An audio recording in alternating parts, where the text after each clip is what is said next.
This is a final video to fix Raikiri 2 controller input not working in ARC Raiders on your ROG Ally X.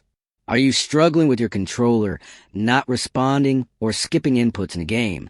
This usually happens because the system's settings or controller mapping conflict with ARC Raiders, and many guides online are long, confusing, or full of unnecessary steps that waste your time. On Rexist, I'll show you a secret easy trick that solves this in just a few clicks without installing extra software or messing with hidden files. First, make sure your ROG Ally X recognizes Raikiri 2 correctly in Windows settings. Then adjust the controller configuration inside the game to match the default layout. And finally, restart both the game and controller for the settings to take effect. This method fixes the input issue instantly and keeps your game running smoothly.